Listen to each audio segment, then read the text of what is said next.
Just imagine for a moment, if you walk into a major American supermarket, you'll see shelves filled with chicken, beef, lamb, pork, and turkey. But there's a question you've probably never considered. If rabbits are among the world's most efficient meat producers, why is it they so nearly absent from those shelves? This question isn't just a food question, but a mystery of agriculture, economics, human psychology, culture, and history that's hard to answer at first glance. Scientists have been saying for years that rabbits eat very little food, occupy very little space, reproduce rapidly, and turn a large portion of their body weight into edible meat. If efficiency alone is concerned, rabbits appear to be superior to many conventional animals. So what's happened to the world that hasn't made this animal a daily staple on a large scale? Humans have been raising animals for thousands of years. Each region has chosen animals according to its environment. Some have cows, some have sheep, some have goats, and some have chicken. Rabbits are also very old companions, but their role has not been the same in every society. The most amazing thing about rabbits is their reproduction. A healthy female rabbit can give birth several times a year, and under the right conditions, dozens of new rabbits can be born from a few rabbits within a year. This is why many agricultural experts consider them to be very effective animals. Not only in reproduction, rabbits are also special in terms of food. They thrive on dry grass, green fodder, leaves, and a properly balanced diet. They do not need extensive pastures or large enclosures. Now let's take a look at nutrition. Rabbit meat is high in protein and relatively low in fat. This is why many nutritionists consider it to be lean and healthy meat. But it is important to remember that just because a food is high in protein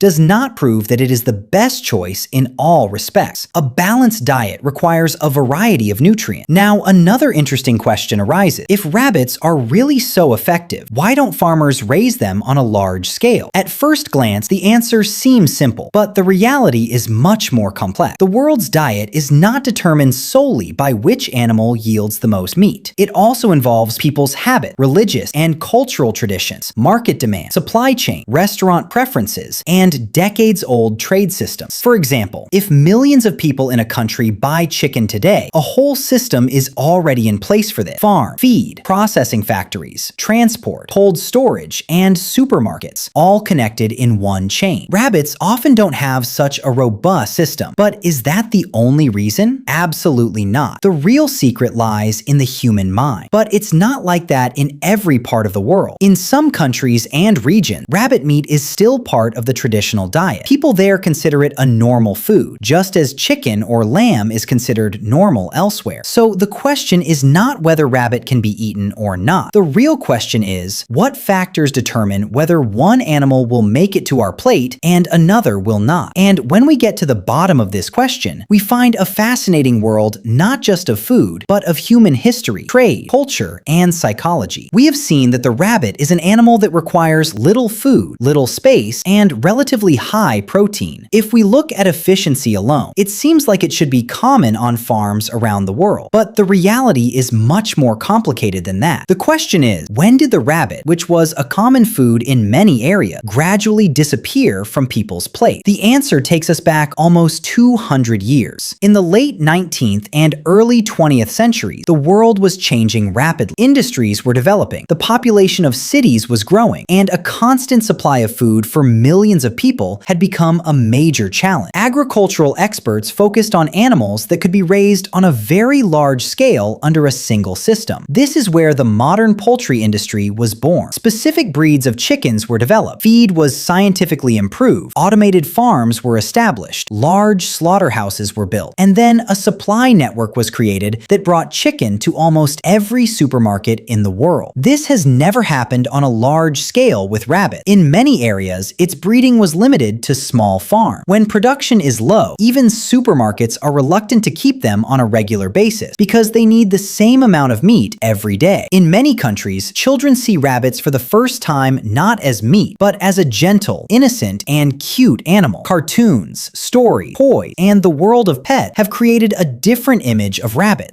Once an animal has taken on the status of a friend in the mind of a person, it becomes very difficult to accept it as food. This is why many people in many countries, such as the United States, the United Kingdom, Canada, and Australia, see rabbits first as pet, not as food. But this is not the case worldwide. Rabbit is still part of traditional cuisine in some European countries. There, it is cooked on festivals or special occasions, while in some rural areas, it is also a common food. So why has it not become an industry on a global scale? A major reason for this is the economy. Suppose a company has invested billions of rupees or dollars in the production, packaging, transport, and marketing of chicken. Will it easily abandon its entire industry and switch to rabbit? Obviously not. Business always goes where there is high demand, and demand is created where people are ready to buy. This is a cycle in which rabbits are caught. People buy less, so shops stock less. Shops stock less, so people do not make it a part of their daily diet. Thus, supply and demand constantly